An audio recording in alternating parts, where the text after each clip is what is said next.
We're gonna just have Matt. And next week and the week after. Take care of yourself. They define armed conflict. I'm not saying that's a bad thing, you know. I know. And proof of that is service medals or condition. There wasn't anything left to show he had received her. So, I did my research. And she said, hey, look, Yes. this guy,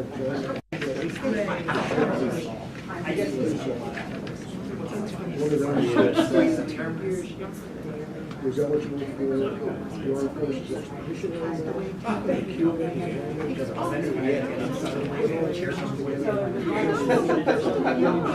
I know. Yeah. Yeah. I don't know what happened. So It's. I don't like yourself. No. It's a reminder. Well, yeah, and I've been having not a life-threatening, like a minor health issue lately, and it's not, Doesn't help. it's just making me feel comforted mostly, but every time I have a little thing, it makes me think, oh my God, I'm almost 50, you know? You appreciate every day. Yeah, it does. I hadn't heard that, that's sad. Yeah. Yeah. He had one Yeah. My partner passed away, and I knew you knew about that, but that was a shocker too. I was like, wow. I checked just to satisfy myself. Great, See you know, so today I'll be like, the issue I'm having isn't a big deal, and the big scheme of things. Wow. You never know. Yeah, I know. It used to be, I did a veteran come in and they said, I need a copy of my service record. It would say, here's a 15-day period. Right. You know, so if you wanted to. I can do that. Okay. Yeah. I'm gonna have her do ARPA, because if it makes sense for her. And it came to the point where I said, it's more fair to Good have morning, Mrs. Toon. being denied the taxes than. How are you doing? I'm glad it's Thursday, today's my Friday. I emailed Jenny, and my title was, I didn't realize yesterday was Wednesday. I was like, I'm really sorry. I had on my to-do list, sit like, on my calendar, I'll just send like all the info. And I was thinking, like, I was so focused on the finalization. Right. So when I sent that finally to her, I don't know. the whole final numbers, I was like, okay, I did that. Like, not even thinking, oh, next week's supposed to be a public hearing.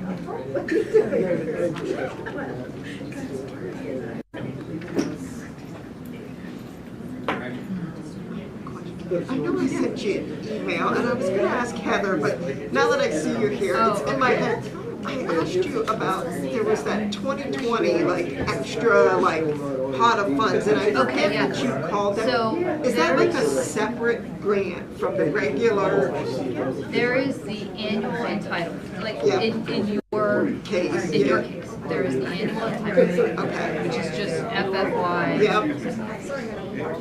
You also have open a 2017 competitive Okay. and the 2020 CV, which is coronavirus. Oh, okay. I wonder, because I saw it said CV, and I'm like, well, I wonder if that's Yeah. coronavirus related, and if it's got a different CFDA number maybe, and I'm like, Yes, I think you know. it might, okay. No, I don't know if it has its own CFDA number, But it's tracked separately, but I'm it's sure. got its own grant, like its own contract. Okay, so I'll make sure we track it Yeah. separately then. Okay, thank you.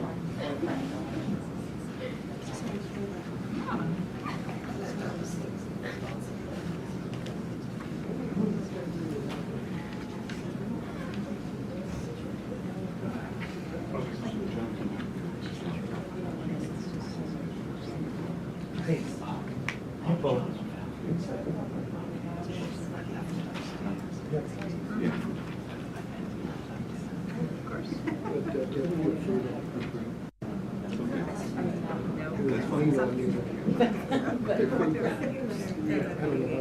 Pretty self-explanatory.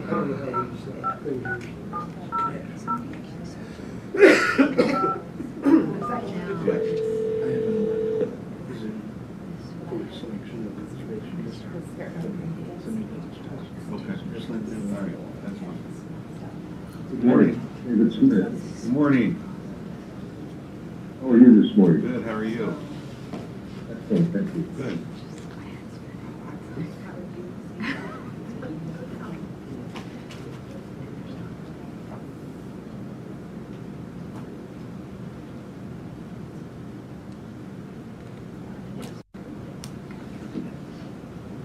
Good? Okay. Good morning, everyone. We ask you to please rise for the opening prayer and pledge of allegiance. Dear Heavenly Father, we thank you for a new day and a new month. We ask it would be one full of your grace and blessings.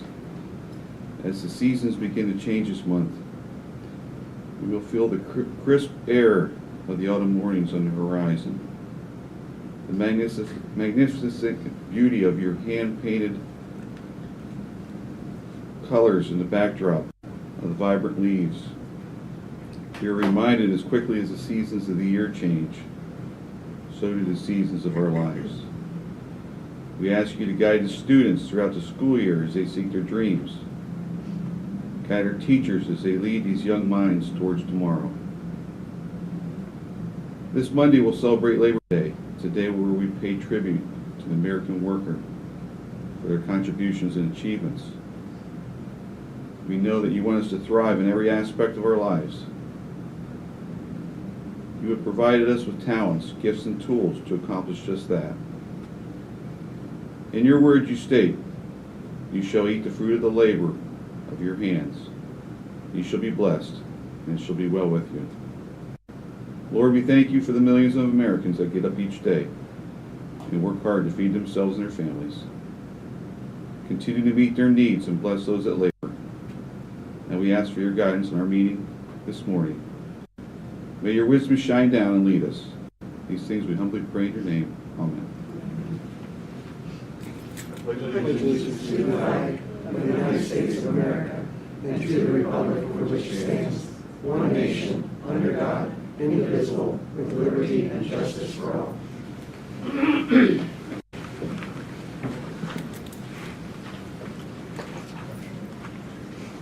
At this time, we'll convene the Commissioners' public meeting. Commissioner Massard cannot be with us today. He's on vacation. So we'll ask for approval of the minutes of the previous meeting. I'll move to approve. I'll second. All in favor, say aye. Aye. So carried. Do you have public comment on agenda items only at this time? Anybody? None on mine. Okay, thank you. So we have some proclamations this morning, 3 of them. And the first one would be the Childhood Cancer Awareness Month. And Mr. Maravito. Proclamation, Childhood Cancer Awareness Month. Whereas childhood cancer is the leading cause of death by disease in children, and whereas 1 in 285 children in the United States will be diagnosed by their 20th birthday, and whereas 46 children per day, or 16,790 children per year, are diagnosed with cancer in the United States, and whereas there are approximately 40,000 children on active treatment at any given time, and whereas the average age of diagnosis is 6 years old compared to 66 years for adults' cancer diagnosis, and whereas 80% of childhood cancer patients are diagnosed and with metastatic disease, and whereas on average there's been a 0.6% increase in incidence per year since the mid-1970s, resulting in an overall incidence increase of 24% over the last 40 years. And whereas 2/3 of childhood cancer patients will have chronic health conditions as a result of their treatment toxicity, with 1/4 being classified as severe to life-threatening. And whereas approximately 1/2 of childhood cancer families rate the associated financial toxicity due to out-of-pocket expenses as considerable to severe. And whereas in the last 20 years only 4 new drugs have been approved by the FDA to treat specifically childhood cancer. And whereas the National Cancer Institute recognizes the unique research needs of childhood cancer and the associated need for increased funding to carry this out. And whereas hundreds of nonprofit organizations at the local and national level, including the American Childhood Cancer Organization, are helping children with cancer and their families cope through educational, emotional, and financial support. And whereas researchers and healthcare professionals work diligently dedicating their expertise to treat and cure children with cancer. And whereas too many children are affected by this deadly disease, and more must be done to raise awareness and find a cure. Now, therefore, we, the Commissioners of Lycoming County, Pennsylvania, do hereby proclaim September 2022 as Childhood Cancer Awareness Month, and encourage all Americans to observe Childhood Cancer Awareness Month and to support this cause that so deeply impacts families in every community across our country. Signed, Lycoming County Commissioners Scott L. Metzger, Chairman, Tony Armitsera, Vice Chairman, and Richard Marabito, Secretary. And I want to give a shout out to the controller who I believed helped us or drafted that in a very eloquent way. Controller, you like to come up and say anything? Yes. We're glad to see Olivia. I asked her if she wanted to speak, and she said she didn't, but she can be my moral support. Our journey started August 3rd, 2017. Cancer is a journey no one ever asks for or plans for, but we must choose to love life, hate the disease, and fight. As I was preparing some remarks for today, and thank the commissioners for acknowledging this again this year, I found a graphic that states, did you know there are 12 types of childhood cancer with countless subtypes? Then as I went a little bit further, there's a father, he started drawing, and he started a group that's called I Draw Childhood Cancer. He has books that helps kids understand, helps parents talk about and understand everything that goes into cancer. And he reached out for his project for September to do a drawing related to this, and had hundreds of responses for the types of cancer that are out there. He listed 88, and then a local family added another one that their daughter was diagnosed with that was undefinable. So I think this is one of the reasons that our statistics are not good, because there are so many, and there's consistently more being found, and finding drugs and treatments is difficult and expensive, but it needs to have more attention drawn to it, and I'll probably do this till my dying day, and not just because of what we went through, but because what I've learned because of what we went through. I want to, even though she won't talk, one of the causes near and dear to her heart has become the Minithon Club at South Williamsport. In March, the Minithon Club in South Williamsport had 225 plus student dancers, and they raised $31,296.58 for the Four Diamonds organization that helps families going through treatment at Hershey. I also I have a couple poems here, and then I just want to mention local organizations, national organizations that if you find it in your heart to support, help families, children, parents going through these journeys. The Littlest Soldiers. The medals on our chests are portacaths for meds. Helmets won't stay on because no hair is on our heads. Our weapons of destruction we take every day. We fight the battle within us while we struggle on to play. We fight with honor and courage. No Marine could do as well. We are only little children living in this hell. So bring on the medals, the purple hearts of wars, the gold cross, the silver star to place upon our scars. For we are the children of cancer. No one has fought so hard, but every day we struggle on. Our life is our reward. I can't say her name, but Cheryl Jagannathan, a mom to a leukemia survivor. K's for Cancer is a local organization that helps with gas cards and food cards for families. Kids Can't Fight Cancer Alone is an organization that is growing in the northern tier, helping families. I think it's in Bradford, Tioga. I forget what the other county is. They're actually helping a family that just received a new diagnosis. Angelina's Song, Think Big, Paternoster Foundation, Oliver's Army. Nick Caprone, most of you may have seen him around the area dressed as the Hulk, and Say an Extra Prayer right now as their son is fighting a new battle with cancer. Friends of Jacqueline is an organization that connected kids of cancer and their siblings with teams, college teams, racing teams, some national professional teams. Liv was connected with the Susquehanna University girls softball team, and she's got a whole family of big sisters now through this. through the month of September, they're actually going to be remembering all their angels, is what they call the kids that they've lost as long as they've been in an organization. Momcology is an organization for all us momcologists that become Google doctors and professionals in this field through these journeys, and they have a lot of emotional support, information, and connection to families through the web, through local hospitals. They actually have a chapter now at Geisinger. American Cancer or Childhood Cancer Organization was mentioned in the proclamation. The last thing I'd like to share is Cancer's Lullaby. Before I go to bed each night, I bow my head and pray. I pray for the families that will lose a loved one today.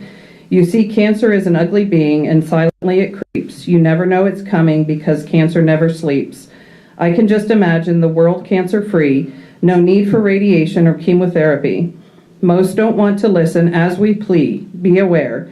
For some, it's just too scary, while others just don't care. I know you don't want to hear about it because it's far too sad, but today you're going to listen up. Don't like it, too bad. A mother will kiss her child today, watching as they fight. She knows she'll lose her baby soon because no cure's in sight. You see, cancer doesn't discriminate. It can happen to anyone. Today it claimed a newborn baby whose life had just begun. So if you listen really close, you'll hear a mother's cry. She just lost her baby to cancer's lullaby. We dream that one day cancer will be defeated. Our lives will change forever as our mission has been completed. You can just walk away if that's your choice, but we choose to honor our angels by lending them our voice. Rock-a-bye, baby, don't you cry. We just lost another angel to cancer's lullaby. Joining our fight is selfless, and it's challenging and sad, but if it claims your loved one next, you'll really wish you had. Felicia Tao. Thank you. You know, Thank you, Kristen. Controller, Yeah. you know, the information you provided and what you've educated us about today, I can't help but think that some of it is due to some of the introduction of chemicals. And so that's something that we should all be aware of, especially from the simplest things like, the fumes in gasoline around your lawnmower, especially if you have little kids who are around and touching things. So thank you. We want to get a photo with you and Harry and Olivia. Just real quick, I'll share too. Nick has posted several stories about his pushing doctors to do scans because they don't think that it's cancer, and then they find out that it is. And I would highly encourage parents to push for answers because you know your kid's best. And if something's wrong, you're the ones that know. And it was questions that we asked after almost 8 months of weird things, but nothing that we could put our finger on that led us to Liv's diagnosis. So don't forget to fight for your kids. Yeah, that's a good point. Thank you, Krista. Our kids are our most important treasures. They're gifts from God. And just think about you're going through your normal day, and all of a sudden your child becomes sick. Nothing breaks your heart more than when you see your child sick, even with a cold. You feel helpless. Now imagine what these parents are feeling, how alone they feel, trying to get a diagnosis, what they're experiencing, trying to get an answer, and then hear that horrible word. And then to feel like they can't do anything. Yeah. There's nothing they can do. So if you can reach out in any way to those friends and families, whether it's a meal, whether it's a gas card, whether it's a donation, whether it's watching the other children, whether it's anything, most of all prayer. Absolutely. If you go to my page where I've journaled her journey, it's hashtag Team Tink Olivia on Facebook. I'm going to be sharing more about these organizations, and I try to share as much as allowable other families that are going through this too. And you can always reach out if you need to connect with someone because you have it on your heart to help. Yeah. And it does make you stronger in the long run. And it teaches you a new perspective on life. Whether it's a new parent, whether it's a parent that has several siblings, I experienced it on another health issue with my son when he was born with a heart issue. And Make-A-Wish, that's another Yeah, one for yeah, a lot of yeah. health issues. And I remember when my son was having open heart surgery at 6 months, and they brought a little boy from Romania from Make-A-Wish Foundation, and the mother felt so helpless. She was in a third world country, and she wanted her son to have a normal life, and he couldn't play for 5 minutes. And he's 8 years old, and the tears running down her cheeks. 2 days after the surgery, seeing him riding a bicycle up and down the hallway. Mhm. And I remember there's tears on her cheeks. So, do whatever you can do for these families, because they're going through the worst ordeal that you can face on this earth. So we want to thank you for your words, your journey. Olivia, it's great to see you again. And what you're doing over your school, we see what Penn State does with their dance-a-thon. What you're doing at Southside, you're a testimony to a lot of people out there and your strength. And thank you for being a spokesperson for all those kids. We'll continue praying for your success. What grade are you in now, Louise? I'm a junior. A junior? Wow, time has gone Yeah. quickly. Yeah. I'd like to get a picture with you. I think.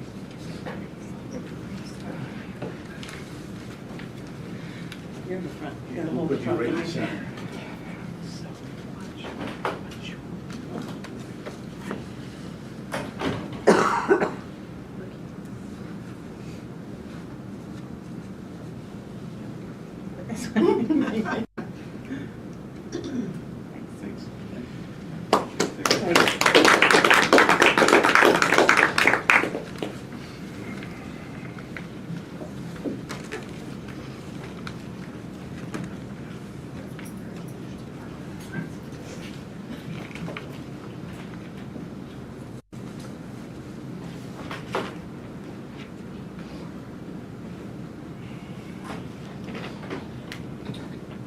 All right, next proclamation, National Preparedness Month.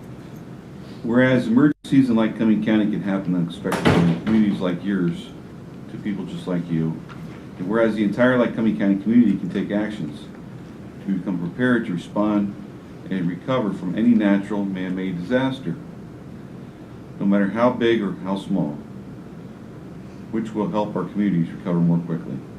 And whereas Lycoming County's first responders may not always be able to reach you quickly in an emergency or disaster, and the most important steps you can take in helping them is being able to take care of yourself and those in your care following an incident.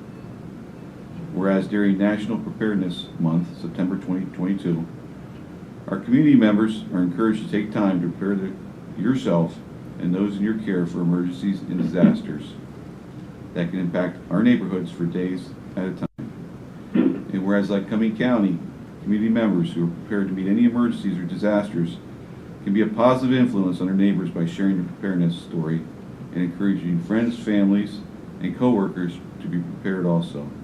Now therefore, we, the Board of Commissioners of Lycoming County, do hereby proclaim September 2022 as National Preparedness Month in Lycoming County, and urge our fellow citizens to make sure that you and your family are prepared for an emergency by 1, preparing a disaster supply kit, 2, creating a family emergency plan, and 3, knowing the hazards in your community and what is vulnerable to you.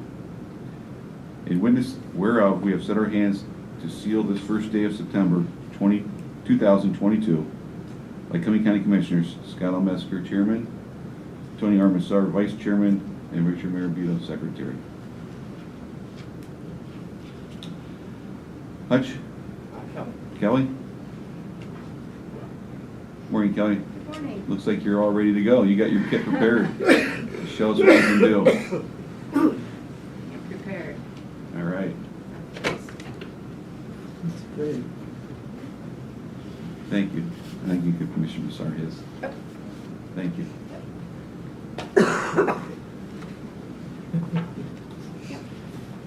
This feels like Shark Tank or something. Yeah. Not quite. Mr. Wonderful over here? Yeah. Kind of resemble him a little bit. Good morning, Commissioners. Good morning, everyone. My name is Kelly Robinson, and I am the Lycoming County Emergency Management Coordinator.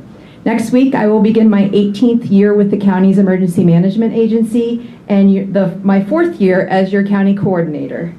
Yes, I did start working with the county when I was 5. With me today from the county EMA office are Becky Steppe and Paula Young, as well as Jeff Hutchins, who is our Director of Public Safety. Everyone knows what fire, police, EMS, and even 911 do. But the question I'm most often asked is this: what is emergency management?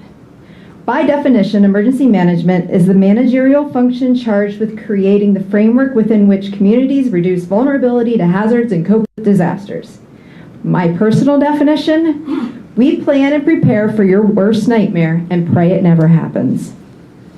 Emergency management protects communities by coordinating and integrating all activities necessary to build, sustain, and improve capabilities to prepare for, respond to, recover from, and mitigate against threatened or actual natural disasters, acts of terrorism, or other man-made disasters.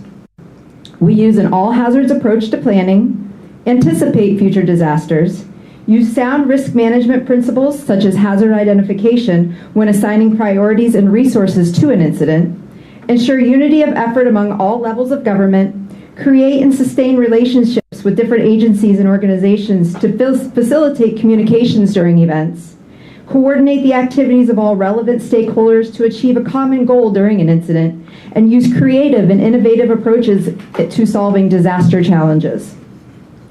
We value a knowledge-based approach to handling incidents, whether it be using something learned in a classroom or previous experiences. While no disaster is ever the same as the last one, the lessons learned from previous incidents help all of us in emergency management understand the next one that much more. With over 2,200 miles of streams and waterways across Lycoming County, it's easy to understand why our #1 hazard vulnerability is flooding. This also includes flash flooding and flooding caused by ice jams. Some of our other top hazards include winter storms, utility interruptions, transportation accidents, severe weather events including thunderstorms, hailstorms, and tornadoes, hazardous materials incidents, and drought. As a matter of fact, Lycoming County was actually placed under a drought watch yesterday by DEP. Our office plans for, responds to, assists with recovery from, and mitigation against all of these hazards and more on a daily basis. So my question for all of you today: how prepared are you for a disaster in your neighborhood?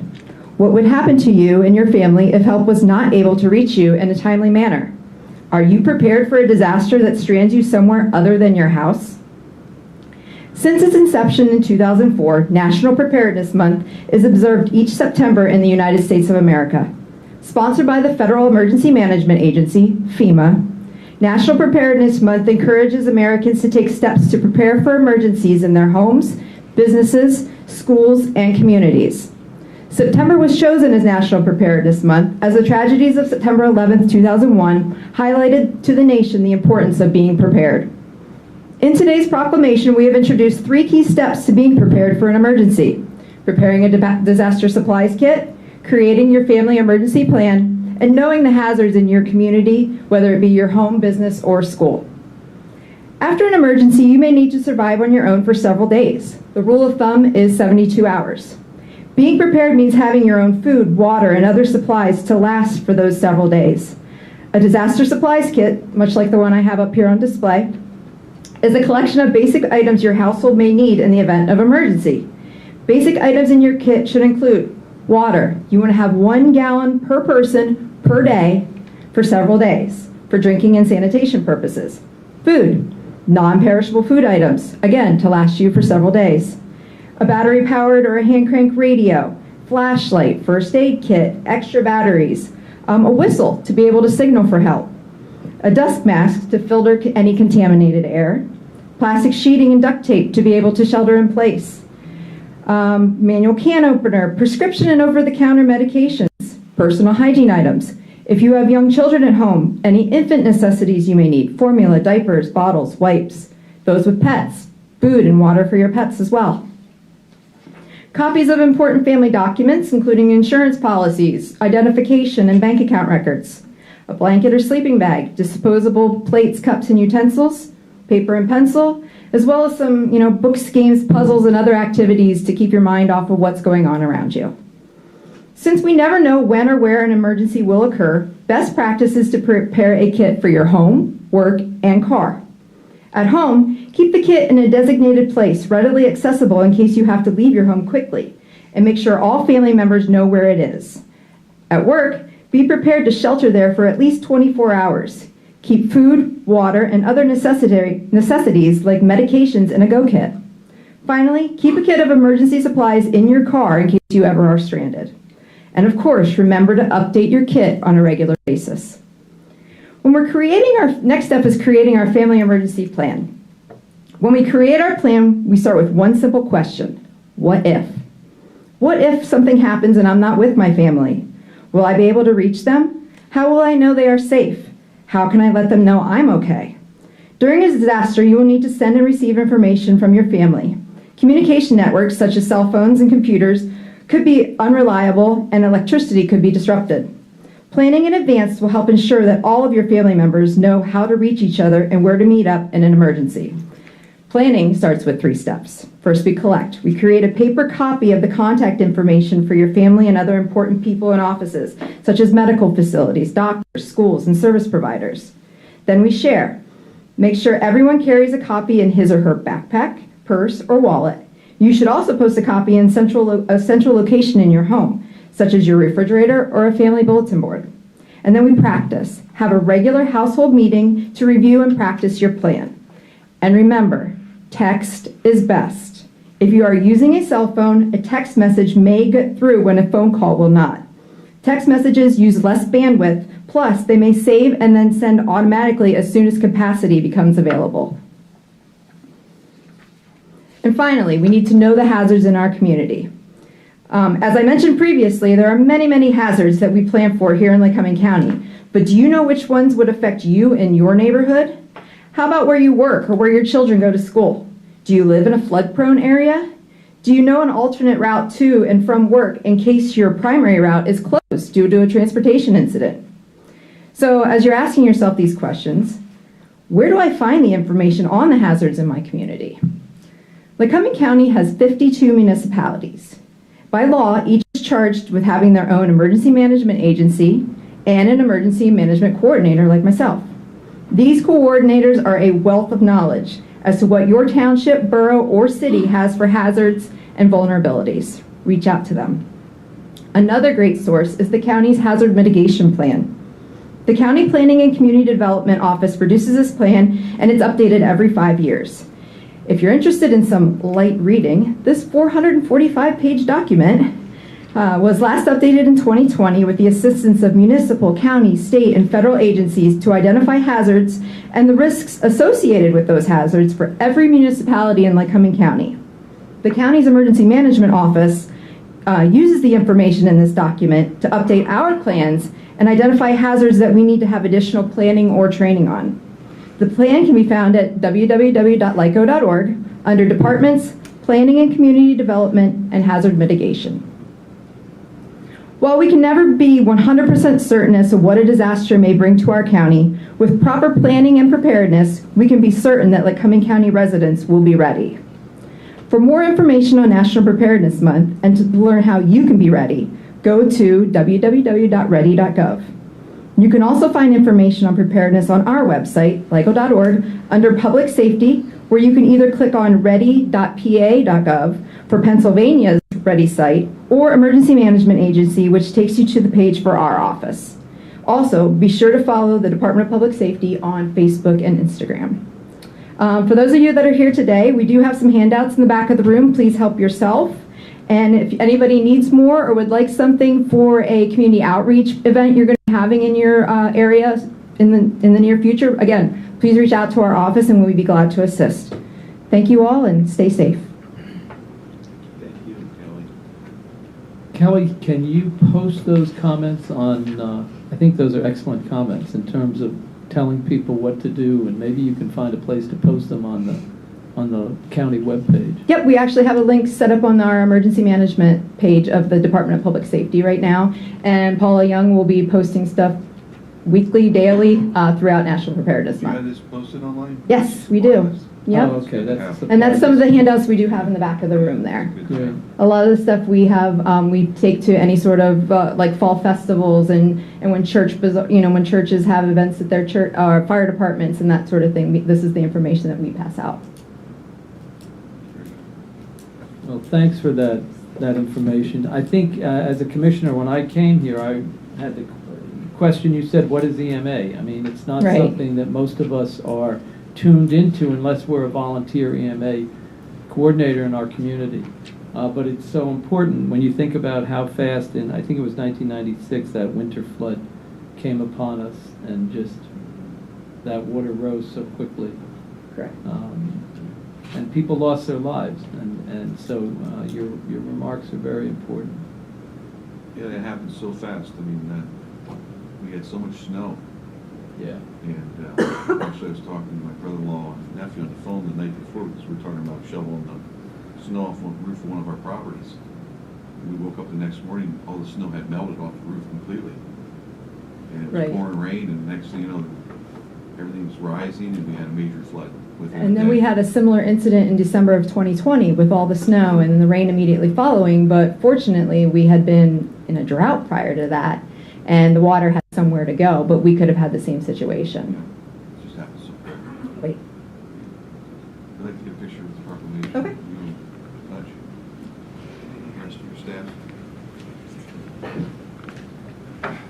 And we'll have this display sitting up in the back of the room then too, if anybody wants to take a look at it. Maybe we can slide this over, get in the photo. You might have to go back a little bit and look at it. You're asking for what, 300,000 for 5%? Yeah, there you go. All right. 1, 2, 3. Let's go. Thanks.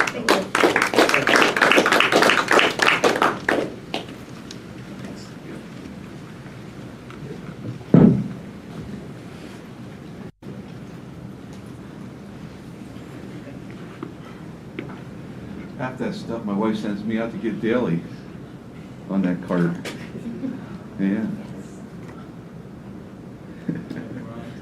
Yeah. Right. Hunger Action Month proclamation. Okay, 2022 Hunger Action Month proclamation. Whereas hunger and poverty are issues of critical concern in Lycoming County, where 12.1% of people are food insecure, and 1 in every 6 children do not know where their next meal will come from. And whereas Lycoming County is devoted to taking action to eliminate hunger in every part of our community, as well as providing additional resources to those in need in the community. And whereas Lycoming County is dedicated to collaborating with the Central Pennsylvania Food Bank and its partner agencies to educate people about the role, work, and importance of food banks in addressing food insecurity, and advocating for increased awareness of the need to dedicate further resources and attention to hunger issues. Whereas the month of September has been established as Hunger Action Month for the purpose of bringing attention to and raising awareness about food insecurity in our communities. This includes engaging the public in action to end hunger one person at a time. And whereas the Central Pennsylvania Food Bank, its partner agencies, and other food banks across the country will host events throughout September to bring awareness to food insecurity and help end hunger in their local community. Now, therefore, we, the Lycoming County Commissioners, do hereby recognize September 2022 as Hunger Action Month in Lycoming County and call this observance to the attention of our citizens. Signed, Lycoming County Commissioners Scott L. Metzger, Chairman, Tony R. Macer, Vice Chairman, Richard Marabito, Secretary.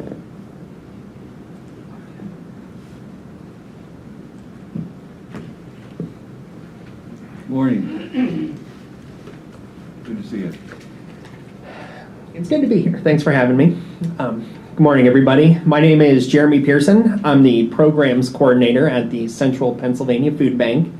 And I'd like to start off by just thanking our county officials for their commitment to fighting hunger.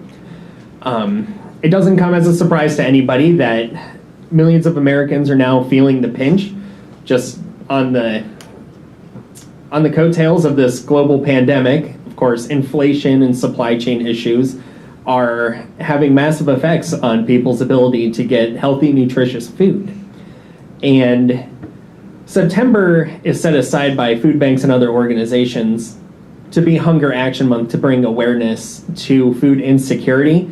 The problem with hunger is, unlike other projects that you might work on, such as creating a building or building a road, once the work is done, you move on to other things. But hunger is one of those problems that you need to visit and face daily. And we need a lot of community support in doing that. The food bank can't feed everybody alone. It takes the whole community to really pitch in. And there are three main ways that you can do that. Number one is donate. Food costs have gone up, as well as everything else. And we require donations in order to source food to get it to our communities. $1 will provide 6 meals to individuals because of how we go out of our way to source healthy food at low cost, and with our buying power, we're able to spread the dollars further. You can also participate. Food, unfortunately, does not walk itself into the homes of people who need it. It takes people to find the food and to pick it up, to repackage it, and deliver it to the communities and homes of our neighbors in need. And also advocate. We can't allow our elected officials to forget that hunger is an ever-present need for our communities. If you are interested in helping with the fight to hunger in any way, we have lots of information on our website, centralpafoodbank.org. We cover 27 counties, and we just love working with our community to face this need. And also an interesting development that has come up for this month is that the White House will be having the White House Conference on Hunger for the first time since President Nixon was in office in 1969. So we are very excited to hear the report that comes from the White House at the end of the month. Thank you. Great, thank you. We had Joe here when we had the nonprofits speaking, and he expressed the concern, and just locally, the food insecurities we have locally.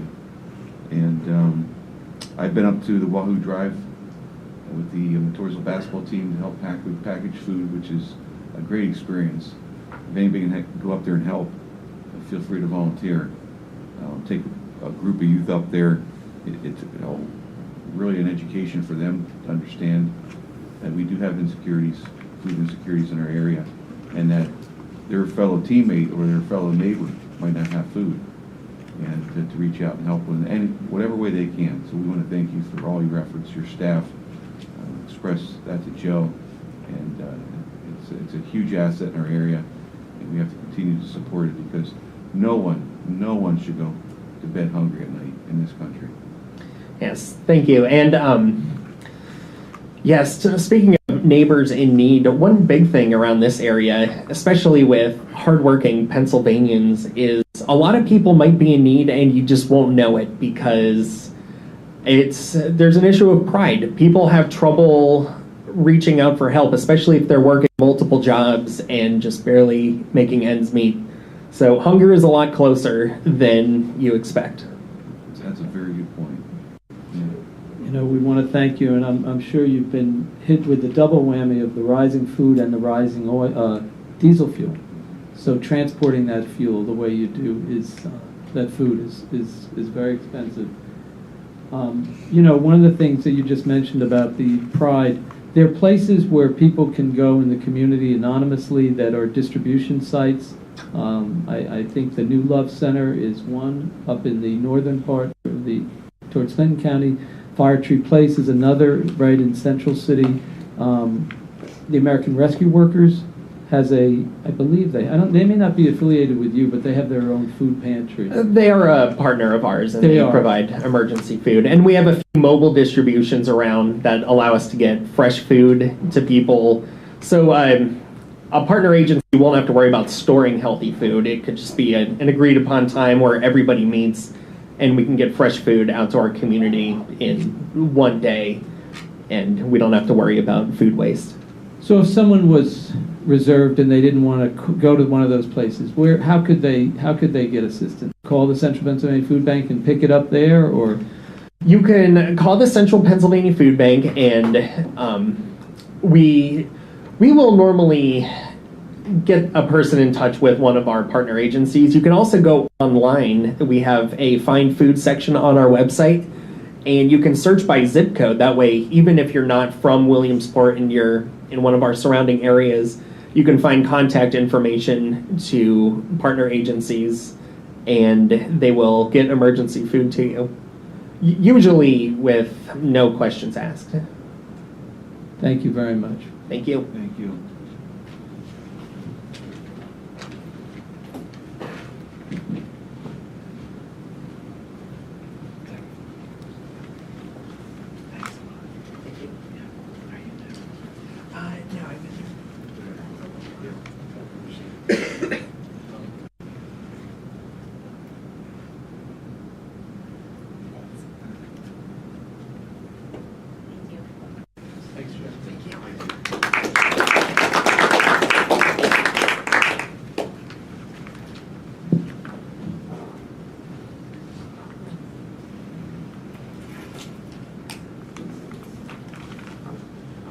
Okay, moving on to bid openings. You doing that, Krista? Yeah.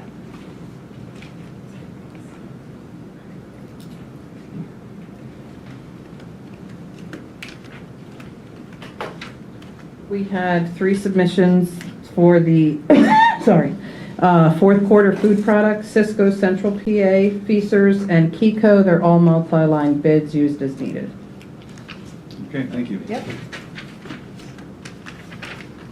All right, approve accounts payable cash requirements report. Brandy?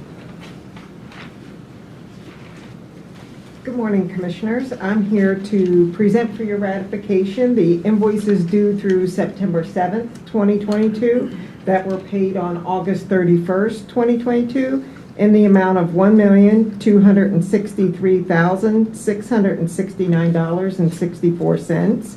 They break down $1,055,292.61, or approximately 84% this week belongs to the general fund. Approximately $7,500 or 1% is grants and other sources. $17,320.48 or approximately 1% are pass-through funds. $136,842.45 or approximately 11% belongs to RMS, and $46,675.13 or approximately 4% are escrow funds. Any questions this week? I'll move to approve. I'll second. All fair side? Aye. Aye, so carried. Thank you. Thank you, Brandon. TDA actions, Jessica. Good morning, Commissioners. Seeking your approval for the following TDA action items. Facilities management, we're changing the clerk 4 position, pay grade 5, to an operations coordinator, pay grade 6. And this is in recognition of the change in duties over the years that have happened, so that Yes. we find that no longer is what a clerk 4 was doing. Correct. Okay. A motion. I'll move to approve. I'll second. All fair side? Aye. Aye, so carried. This time we'll recess our Commissioners' Public Meeting. Salary Board, and we'll convene the Salary Board at this time. Yes? Yes. Seeking your approval for the following salary board action items. Again, changing the clerk 4 position in facilities management, which is a pay grade 5, to the operations coordinator, pay grade 6. Okay, have a motion? Move. Second? Second. Any questions or comments? Hearing none, all in fair side? Aye. Aye, so carried. This time we'll adjourn the Salary Board and reconvene the Commissioners' Public Meeting. Go to personnel actions. Yes, seeking your approval for the following personnel actions. In domestic relations, Joe Peluso, clerk 3, full-time replacement, starting at $14.44 an hour, and we're anticipating him to start on September the 12th. Also in our information technology department, Ruth Schmauder has accepted the technology and operations coordinator position. It's a full-time replacement, and the salary offered was $23.93, and we're anticipating her to start on September 4th. Okay. All in favor, say aye. Or, excuse me, have a motion? I'll move to approve. I'll second. Any questions for Jessica? Hearing none, all in favor, say aye. Aye. Aye, so carried. Thank you, Commissioners. Thank you.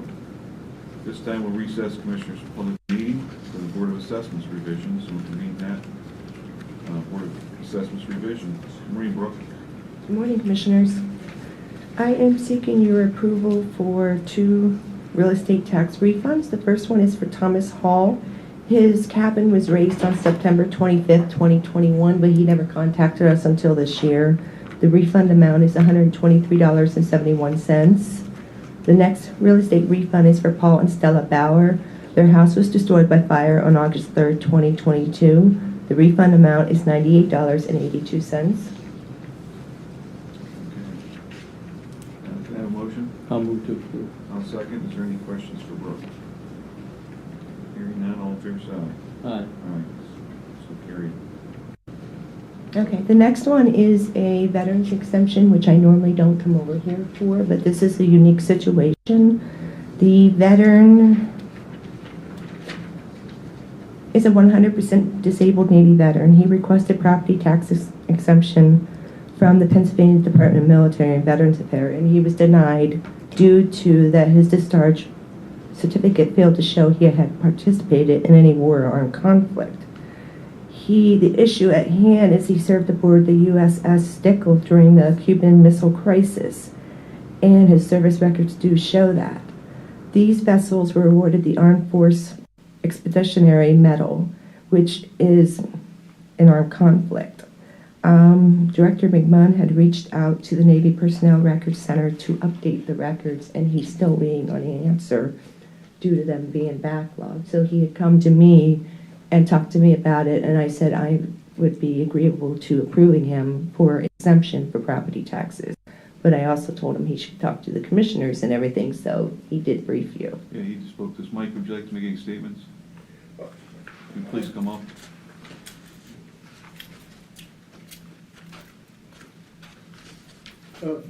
Brooke has really summed it up quite well. And it's a case where the Department of Military and Veterans Affairs doesn't approve or disapprove. They make a recommendation of approval to the commissioners.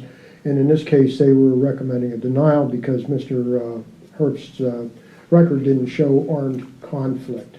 However, upon investigation, we did determine that he did serve in the Cuban Missile Crisis, which was a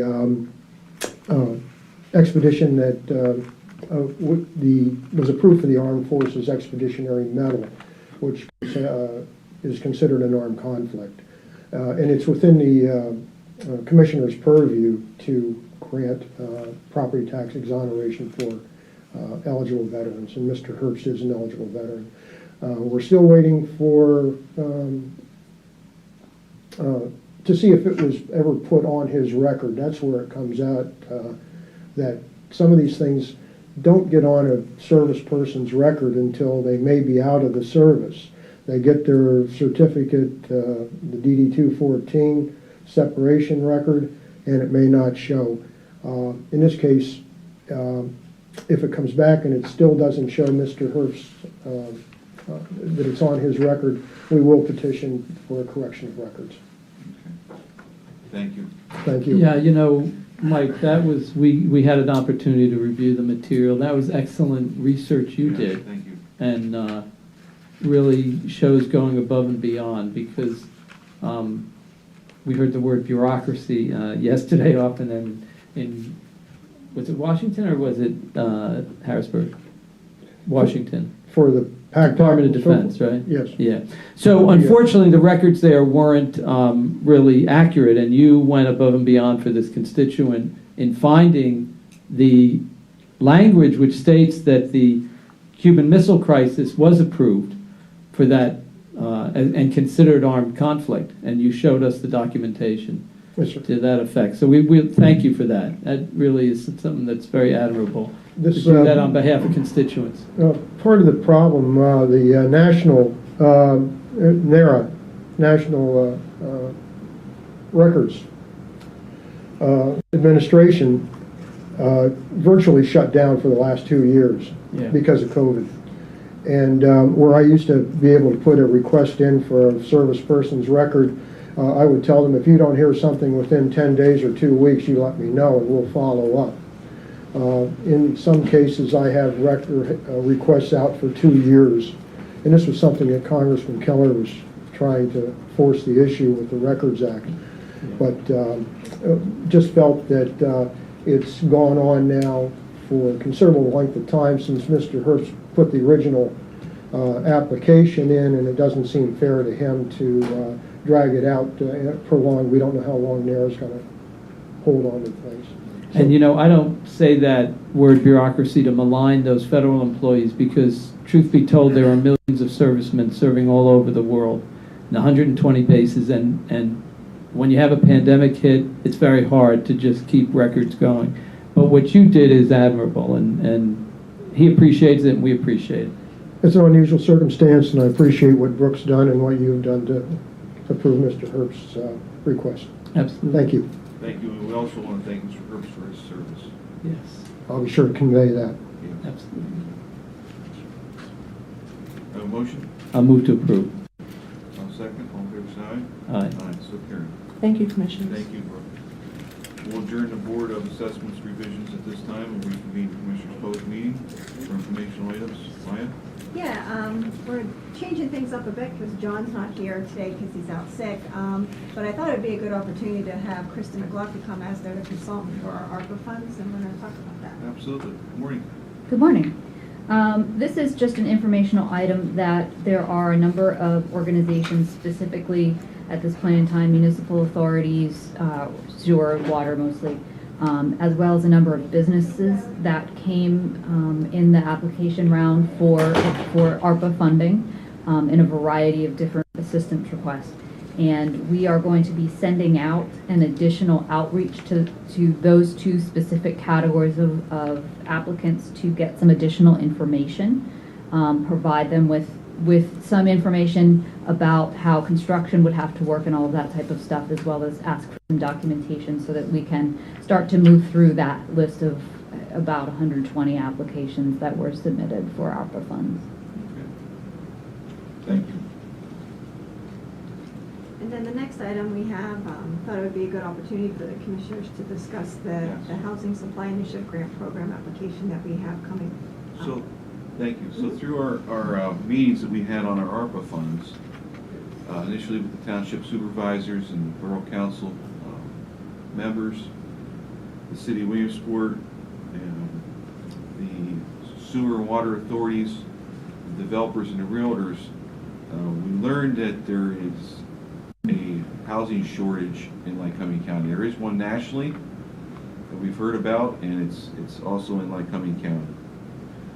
We were told approximately about a year ago that normally there's about 600 houses on the market in Lycoming County.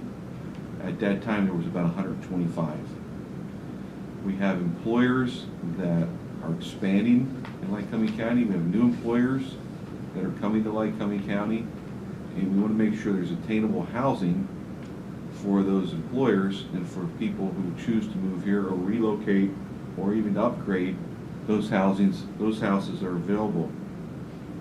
So from speaking to the water and sewer individuals and developers and realtors twice, they wanted to meet. We developed a small task force out of that and continue to hear concerns. And we've come up with a application for what we're developing, a new program called the Housing Supply Initiative Grant Program. This will be a short-term grant making efforts to obtain and spur new market housing rates and developments within Lycoming County. The proposal must create a minimum of 10 buildable lots or a minimum of 3 infill units of constructed housing. The program will be 1/3 of the cost of required improvements, as well as the cost to connect to public utilities, up to $500,000. The commissioners will budget $2 million for the calendar year 2022 and 2023 for a total of $4 million. The program will have a rolling deadline that will open on October 1st, and the commissioners will award grants on a first-come, first-served basis. There will be more information available on www.lyco.org/grants. So this is an exciting program we want to announce. We feel this will help the developers to start to, as they've come to us, have expressed that development is too expensive anymore. They can't pay for the water and sewer due to the supply chain shortages. Costs are going up. It's just not profitable to develop housing anymore unless we help with the infrastructure, the water, sewage, and those concerns. So this is a way that we can assist that to build attainable housing in Lycoming County. And these will be the guidelines we'll go by. We had some local people help us with the application. I want to credit John Lavelle and the planning department. We're working with them, working with the commissioners to develop this application. We're excited about this program. We feel that it's going to be an asset to help. We don't want to increase taxes. We want to increase the tax base. And by bringing in new housing or attainable housing or upgrading housing that's currently there through renovations, we can build that tax base and increase it. Commissioner? So one of the important things is that it has to be within the county's designated growth area. So you can find the designated growth area by going to the county website and looking under the planning department. As Commissioner Metzger said, 10 buildable lots. For infill proposals, create a minimum of 3 units of constructed housing. And they must be completed within 2 years of the grant award. So just to specify some of the eligible uses that the Commissioner described, funding for required public improvements as a result of the land development process. So those are required public improvements. Funding for connections to public water and sewer facilities. For infill development, which focuses on improving underutilized land within established communities, funding is also available for demolition of existing structures in addition to the above eligible uses. So one of the problems we face is that our housing stock is really old throughout the county. And so we have some people moving here from other parts of the country where they're not used to buying a house that's 100 years old, right? They're coming here from North Carolina or Texas. They might have a house that's 25 or 30 years old. So part of it is to have some new housing. And then, of course, part of it also at another end is to try to make sure that we find ways to take that existing housing stock so we don't get a flight out of the boroughs and townships to the new housing only, that we also find a way to make sure that that housing is brought up and that there's support to be able to bring it up, so that people who may be, I view it as a cycle of people moving throughout housing. If they may start out in an apartment, and then they move to a point where they can buy an older home, and then maybe if they're doing well, they move to a place where they can buy a newer home and so forth. But all along that chain, having the ability to help people, get people into housing. We need workers to come to the area because of the jobs that are being created, and to have workers, we have to have places to have them housed. There should be a press release, and John would have had it done by today. I think that's going to go out today. Yeah, he's not well, but yeah, it's actually the Housing Starts Grant Initiative, Lycoming County Housing Starts Grant Initiative. And the application is pretty detailed. It asks, about the ability to complete the project and so forth, track record for completing the project. And this is a way that we can attack this crisis that's going on in our county. The funds will not come from taxpayers. They're going to be coming from Act 13 funds, which is important to note. which will help drive the, again, increase the tax base. Right. And that's an eligible use under Act 13. Yes. Okay, thank you. I'm going to move on to action items. Krista McLaughlin's here again.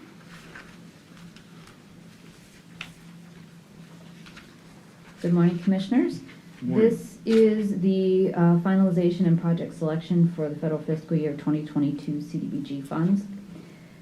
The county is going to receive directly $278,638, yes, for CDBG projects that benefit county residents. The total contract with Jersey Shore Borough, Montoursville Borough, and South Williamsport, which are all under your contract as well, is $597,566. We've been in this process since probably around April timeframe, with sending out first outreach to municipalities, municipal authorities, nonprofits, and a variety of other organizations throughout the county. And through a variety of meetings, both individually and together at the first public hearing, we received a number of, we actually got, 8 applications, and they totaled for that $278,638, they totaled over $1.5 million in requests. So it was a very difficult year to go through those projects and evaluate them. We always look at eligibility, which is it an eligible activity under the CDBG regulations? Does it meet one of the fundable, does it meet one of the national objectives, which we often call fundability? There are 3 national objectives. Is it able to meet the timeliness in accordance with the anticipated grant timeline? What is the financial need if it is located in a municipality that gets its own CDBG money, or that has a county-wide benefit that we need to take into account, what we call fair share? All of those factors are put together to finally make a recommendation to the commissioners in terms of what we're funding. So I want to be brief. We had a request from Lewis Township for Creamery Street stormwater, Timber End mobile home park for a water line replacement, Muncie Borough building accessibility upgrades, Du Bois Borough requested funding for Gordon Street sewer stormwater project, Family Promise of Lycoming County requested funding for property purchase and building repairs at their Castellano Center, and the Lycoming County SPCA also requested funding for their spay and neuter program. The 2 projects that I'm recommending funding is the YWCA of North Central Pennsylvania's shelter renovations, their building renovation project. I am recommending $120,000 funding from federal fiscal year 2022. That would be $111,700 for the construction, $4,000 for the environmental review, and $4,300 for federal labor standards enforcement. And the second project that I'm recommending is the Lycoming County Water and Sewer Authority's State Route 44 water main reconstruction project. This will, they will be applying for additional grant sources, so this is sort of a first in amount. It is $112,138 in federal fiscal year 2022 funds, for which amounts to $105,038 for construction, $4,000 for the environmental review, and $3,100 for the labor standards reconstruction. In addition to that, we have the administration, which is in total $99,300, and that includes the county's component of that, as well as South Williamsport, Jersey Shore, and Montoursville. As part of the finalization and project selection, you also need to verify and approve the what we call OBO municipalities that I mentioned, their projects. Jersey Shore Borough is still undergoing a survey of the Meadow Alley Road reconstruction project. So they will either fund that if that is found to be a project that meets the national objective, then they would fund that. If not, their alternative project is curb cuts, and they will be putting $79,870 into that.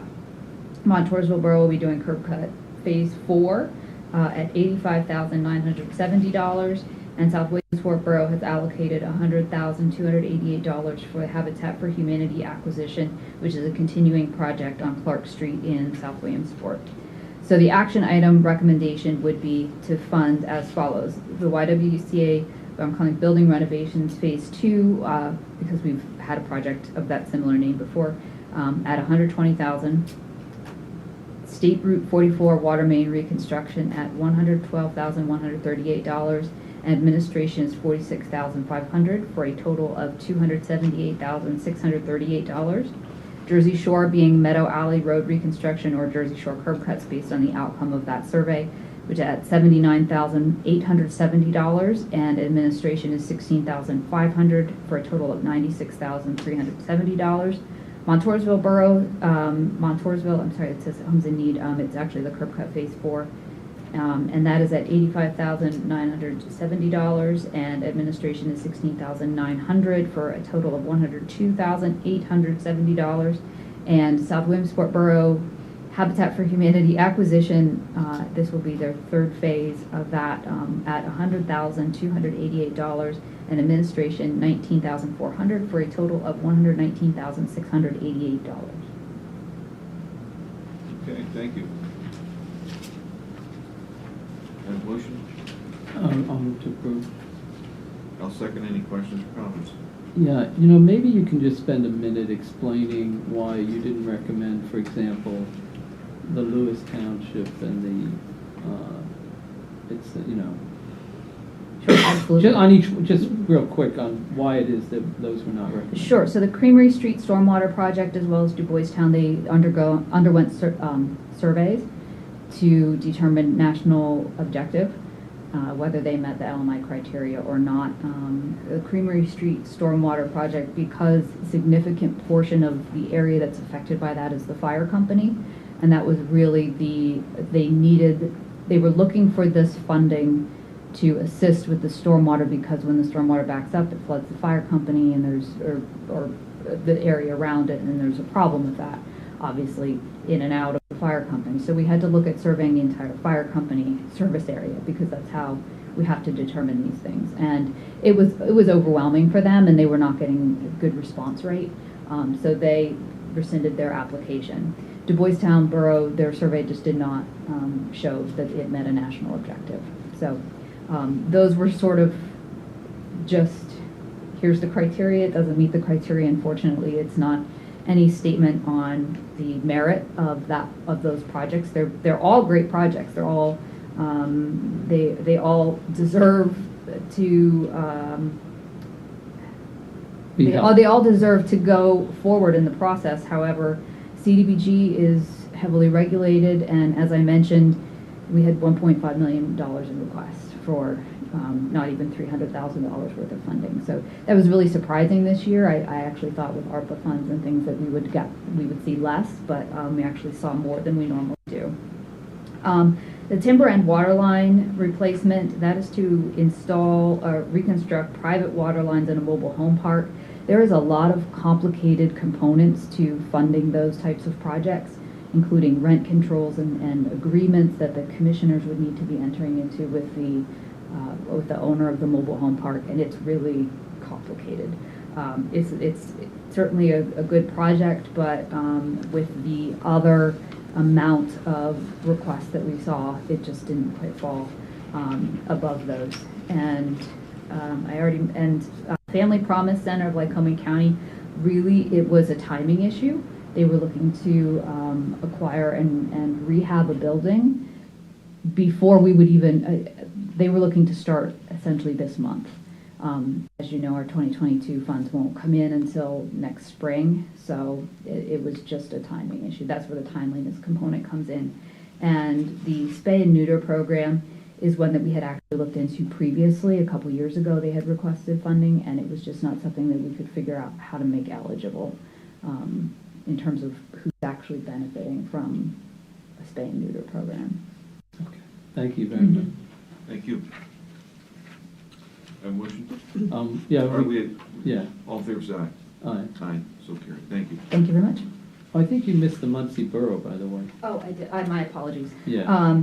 That is, again, a great project that there certainly is accessibility issues in that building, but there are so many of them, and because of the structural component, the way that the building is structured, it's very difficult to really get to any full level of accessibility in that building. It's also located in the floodplain, so there's always concerns about investing funds in a building that's located in the floodplain. So again, a great project, but just not one that's maybe the best fit for CDBG.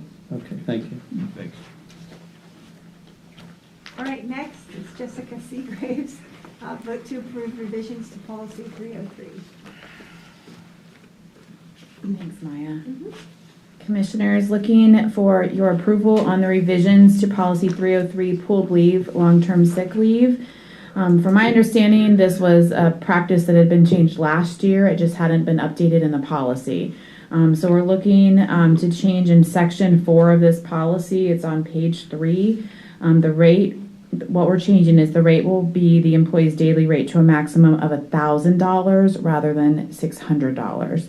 So again, this was in play for last year. It just had not been officially updated in the policy. A motion? I'll move to approve. I'll second. All in favor, say aye. Aye. Aye, so carried. Thank you.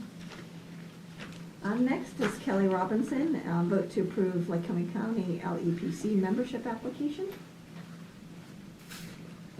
Good morning again. Morning. I am seeking your approval to recommend to the Pennsylvania Emergency Management Council that Joseph Hoppel become a member of the Lycoming County Local Emergency Planning Committee, or LEPC. His application has been reviewed by the LEPC, and the committee recommends him as well. Okay, a motion. I'll move to approve. I'll second. All in favor, say aye. Aye. Thank you. So carried. We want to thank Joe for his service. He's an outstanding asset to all the departments and organizations he belongs. Okay. All right, the next item I'll be taking is vote to approve memorandum of understanding with Jersey Shore. This is in relation to the Lost She Run culvert replacement project. As we've discussed with the commissioners before, both the county and the borough have identified this project as immediate attention due to the poor overall condition of that structure.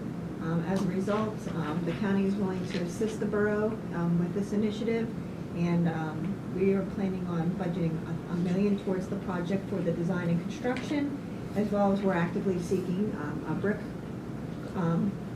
grant from FEMA. And then the borough has budgeted $500,000 for the design and construction. Overall, the total project cost is $9,400,000. Ideally, at the end of all this, all the county is really doing is just assisting the borough in their efforts, but the borough is taking the main lead on the project. Yes, this is a project that's been a long time coming, and it needs to be completed because if that collapses, it won't be good. Sure, it's a public safety issue and, of course, economic vitality, to the community as well. So. Absolutely. Lost She Run is sort of the comparable problem for Jersey Shore that the levee is for the greater Williamsport area in terms of the economic impact of this main thoroughfare and the culvert that runs underneath it and that is at risk of collapsing. So we wouldn't want to do that, and we're gonna push for getting funds from other sources.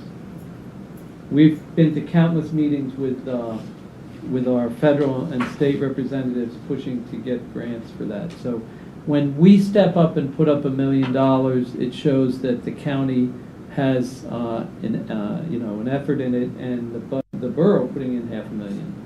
So that's good. I'll move to approve. I'll second. All in favor, say aye. Aye. So carried. The next two items, 9.5 and 9.6, we have Allison Herman here in regards to amendments to subrecipient agreements. Morning, Allison. Good morning, Commissioners. I have here two agreement amendments with Fairfield Township and with Old Lycoming Township.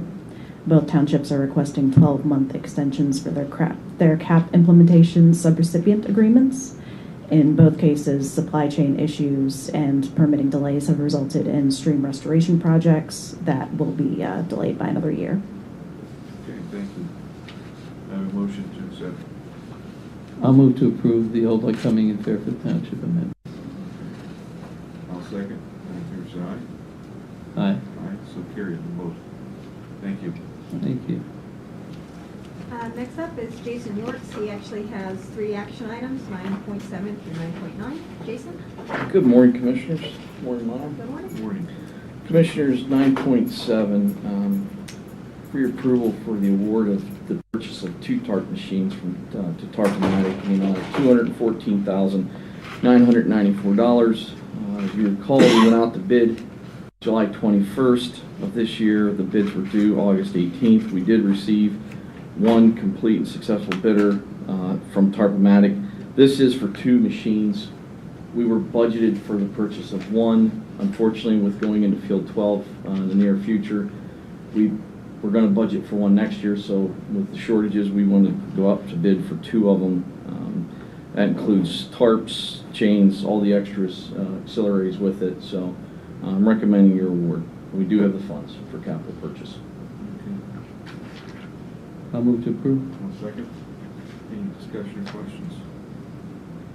Hearing none, all fair side. Did you get any better price on 2 of them, or No, no? no. That was, okay. And unfortunately, it's 1 machine that's not on CoStars. Well, it's not inexpensive, almost $215,000. Well, the individual machines itself, I believe, was breakdown. It was $65,000 for the individual machines, and then you have spools, tarps, and the cables for the tarps. In that So, but the last, or the second to last, not the second, the third page where it says total bid for 2 new automatic tarp machines, is that That's right here, sir. yeah, $215,000? Yes, that's the complete kit? With that's all- the complete. Yes, sir. Yeah, Okay. here's your. I didn't know if you got the breakdown of the bid price schedule. Yeah, yeah. Yeah. And again, that's used as our daily cover. So at the end of the day, we use those tarps on all our working faces to cover it up. The next morning, we roll them up, and that way we save airspace, not using topsoil. All fair side? Aye. Aye, so carried. Thank you. 9.8. 9.8 is the approval of purchase of carbon scale control liquid from General Products and Supply in the amount of $23,760. These are this will be a 330-gallon tote. Scale control is a liquid that we interject into the system that we use to keep the buildups from the leachate and the gas systems that build up on our pipes. We put that in there in our leachate pipes, and it helps soften it up and keeps it flowing through the pipes. So, and it is a budget item. We usually purchase at least once a year when we need it. Have a motion? I'll move to approve. I'll second. Any further questions for the director? Hearing none, all in favor say aye. Aye. Aye. Thank you. Thank you. Commissioners, as we talked, we're going to go out to bid for SCADA system. You'd asked us to go out to bid for that project. Before you is an approval for a contract PSA with Compugen Technologies. They would be a company that would allow us to help with the interface between any mechanical devices and the electronics. They have all sorts of abilities, but where I really need them is the work with the SCADA system. They can do stuff that would be interacting with any fiber, pump control panels, stuff like that, SCADA system. We also in dire need of getting our fuel pump system upgraded. We just sent folks over to Stamens a week or 2 ago to look at their fuel islands, and that has quite a bit of capabilities. So they'll probably be helping with that. So we have professional service agreements with Process Control Solutions, and that's another company that helps us do if we have PLC work that interacts with our machines. So that's what Compugen offers. They do offer all sorts of things in their contract, but if you look at the top list item, the first service that they offer is basically where we really need them. So anyways, that's before you for approval. Okay, Commissioner. And it'd be an as-needed basis. Okay. Commissioner, I'm going to request this be tabled at this time. I got the information on this yesterday. I spoke to Commissioner Masor last night. He has some questions also. You're moving to table? I'm going to ask for it to be tabled. I also think that Jason and the Director of IT and Director McDermott also have to sit down and see the scope of the work and provide those answers before we can make an educated decision on this. I'll ask for it to be tabled. You move to table. I'll move it to table. I'll second. All in favor, say aye. Aye. Aye. Thank you. Thank you. The last item is 9.10, and Nancy Acton. Hate me, don't you? No, it's just a matter of how it goes on the list, so I apologize. Thank you.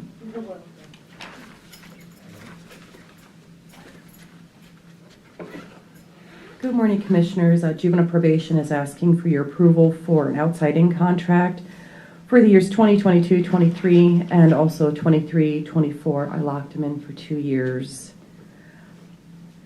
They were initially asking $310 for the residential substance abuse program. I got them down to $307. They wanted $290 for Voyagers. I got them down to $280. So I'm keeping them there for 2 years. Good show. A great negotiator. Tried this and yeah, they're all getting tough. Yeah. Well, thank you for your continued efforts. You do a great job at what you do. And Thank you. And keeping the line on. We understand that things are increasing. They have costs too. But we want to thank you for going above and beyond to negotiate with them. You're welcome. Where is Bolivar, PA? I've never been there. I don't know. We don't have anybody there now, right? Have we had anyone there recently? Yes, we do. We have a couple kids there. Yes. Okay. Yeah. Is it far? Or? I think one of them. I think we're getting. That's a straight MA, so we don't have any cost for that one. Lamar's 2.5 hours away. Thank 2.5 you. hours away. Okay. Westmoreland County. Westmoreland. Okay. Thank you. I was thinking it was only a couple hours, but I really wasn't sure. Okay. Thank you. Have a motion? I'll move to approve. I'll second. All in favor, say aye. Aye. Aye. So carried. Thank you, Commissioners. Thank you. All right, move to Commissioner Connor. Do you have anything? I don't. I don't have anything. Other comments? Online? Public? Tom? Snuck out and came back. Yeah.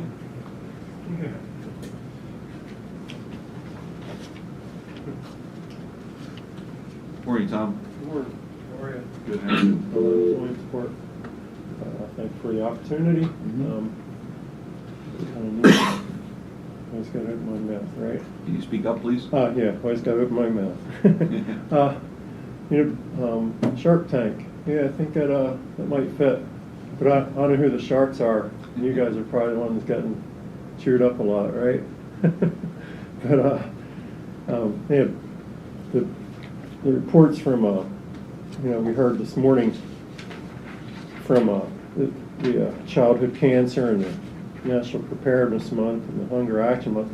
It's all more examples of the Christian ethic that was placed in our society over 200 years ago, and longer than that actually, and the real care for humanity and the concern for every aspect of life, and I think it's a great thing. We can't lose that, and because like in the communist countries and just about every other country in the world, we've been that shining light, that example, to have that, and we just don't want to lose it. And whether you want to be staunch hard Christian or not, that's not really the point. The point is to respect and understand how that changed history, how biblical application to law and order gave light and liberty to men, because it brought education, because people need to learn how to live under decent laws and not be pushed around and have tyranny to be the rule. And that's what we need to fight against. And the meeting yesterday was a great example of democracy, people coming together that don't agree on everything and might not ever agree on anything, but I think most people do agree on a lot of things. So the key is that we don't lose that debate. And I think it's a good thing though to go the application through petition signature to get something like this done, because the question was put forward, So what do we do with, as far as the voting? This is getting things put on the ballot. If you don't agree with the vote, I think you need a certain amount of petition signatures to push that. If a group wants to see a recount, I think it's the best way to go. You have to have a limit, because that shows the commissioners and the public that there's enough people to say, yeah, this is what we want to have done, and that's a democratic, process in a republic. So, and a lot of people don't want to feel like, oh, well, they're just going to do this because a couple of commissioners didn't like the outcome. We don't want to portray that. We don't want to portray, like I said before, with some of the poll watchers we've had in the past, in this past couple elections, I think it made some people nervous, and that's, we don't want that to happen. We just want it to be a community thing, and just realize that we're in a battle against evil, and the evil's really coming to our shores in a big way. But we need to look back to our history to see how to move forward. Thanks. Okay, thank you, Tom. Anyone else? Okay, not hearing anyone, and our meeting is adjourned. We've completed our agenda. Our next meeting will be September the 8th, right here in this room at 10 a.m. Thank you, everyone, and have a good week. Happy Labor Day. Yes.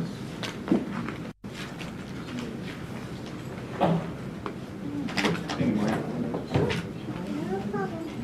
Thanks, Mike.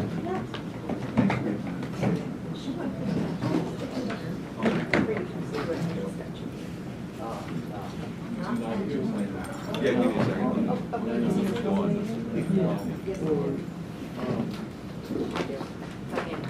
Okay. How are you? Good, how are you?